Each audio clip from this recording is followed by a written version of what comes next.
that desire to travel, it never ends. The idea of being able to get to Australia real fast is pretty darn exciting. Our mission is to make it easier for everybody to experience the world. Well, if the world isn't worth experiencing, that's not going to be good for travel.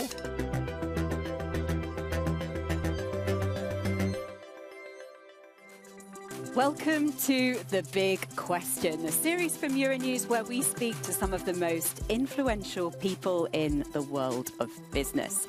And today, I'm joined by the CEO of Booking.com, Glenn Fogel. Glenn, it's an absolute pleasure to have you with us on The Big Question. Thank you for joining us. Well, thanks for having me. Glenn, we have a lot to talk about, but first of all, in your view, is sustainable travel really possible, or is it just greenwashing? Sustainability is, first of all, it's critical for the future of our industry. You know, our mission is to make it easier for everybody to experience the world. Well, if the world isn't worth experiencing, that's not going to be good for travel. So we need to absolutely do our part, and we believe we are a leader in helping to create solutions for this.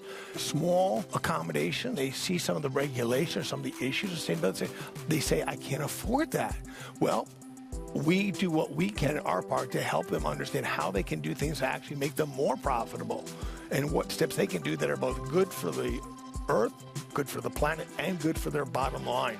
And we work with them to do that. I think it's very important.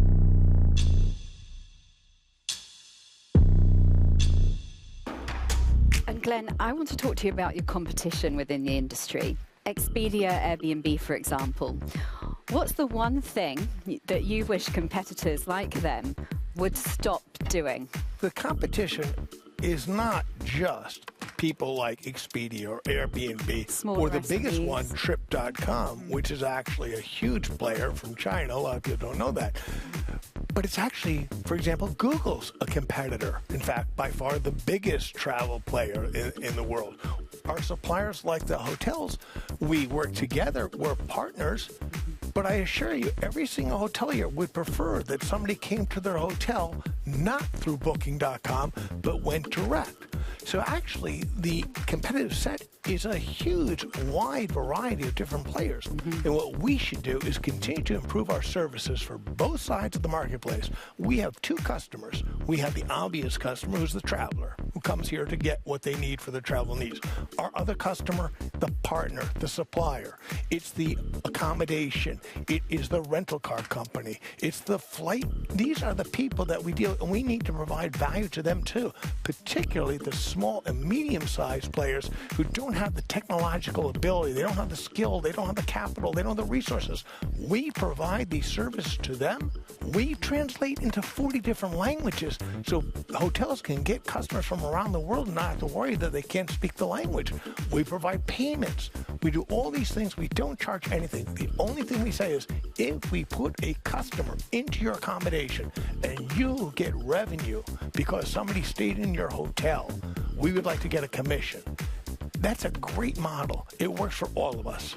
Glenn, what about over-tourism? You know, we've seen in the last few months some countries, you know, wanting tourists to stay away. What's your view on that?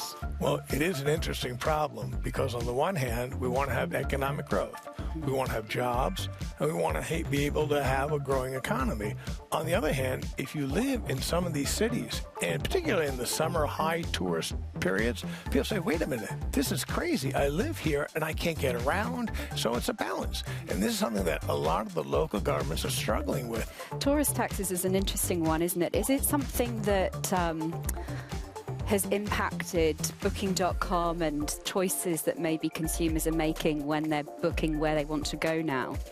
Well, I don't think the tourist taxes are high enough yet to make a difference to really impact somebody. If you're going to spend thousands of euros on a holiday and you have an extra 10 euros or 12 euros, or, you know, that's not going to make much of a change. But it is interesting. So I just recently went to a place far away from Europe. I went to the Galapagos. And to go there, it's a $200 just to go in, that it goes directly to the government. Now, does that discourage people from going to the Galapagos? I don't think so. It's very expensive to go to begin with. But what it does do is helps fund all the things that they need to do in the Galapagos to maintain its pristine nature area. And also, Glenn, interestingly, I saw that, the launch of private jets for ultra-luxury travellers, is that something Booking.com is going to be adopting as well? You know, I said a little while ago, I said how we like to provide anything for who wants to travel. That's not something that we do, and we have no plan to do it. It's a very, very small segment. I mean, tiny. You can't even see it. It's so small. And the next thing is, it's not very sustainable. It's not a great thing. So that will not be an area we're going into. And Glenn, I just want to ask you as well about the future of travel. Are we going to see hypersonic travel in say, the next decade? Next decade, I doubt it. But it's interesting. So many years ago, and I'm old enough to actually remember it, there actually was supersonic transport. And you could travel from London or Paris to New York or Washington, D.C., and you could go on to the Concorde. And you could do supersonic travel. So the actual speed that you fly is less now than it was when you could go on that. But the future, now right now there are new supersonic transports that are being tested and coming out.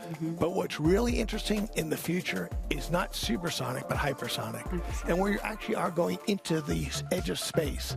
And you'll be able to do a trip from, say, London to Australia in a fraction of the time it takes now to do that. Now, will it happen or not? Who knows? Part of the issue is sustainability. I don't know the answers to that. I do know, though, the idea of being able to get to Australia real fast is pretty darn exciting.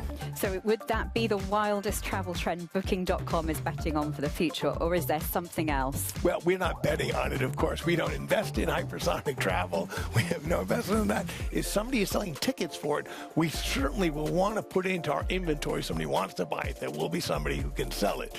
But really, the exciting things for me now is just seeing the joy of people post-COVID who now are able to do the things they so wanted to do and didn't know they were missing it until they weren't allowed to do it. Now, there'll be some years and some quarters will be better than others. There's no doubt about that. And there will be recessions in the future and people may be a little tighter and not want to travel as far or spend as much. But that desire to travel, it never ends. And it's not just the holidays. It's seeing the grandchild that's born. It's the weddings. It's all the parts of life when you're separated. You know, we become so separated. Yet the ability of travel to bring us back together, that's the beauty of this business, this industry. This industry makes the world better. And I'm glad to be part of it. Glenn, thank you very much for the discussion, for your insights, and I'm very excited about hypersonic travel, and I really hope that happens in our lifetime. It will be quite wonderful. I hope so too. It'll be fun. Thank Brilliant. you. Glenn, thanks very much for joining us on The Big Question. It's been an absolute pleasure.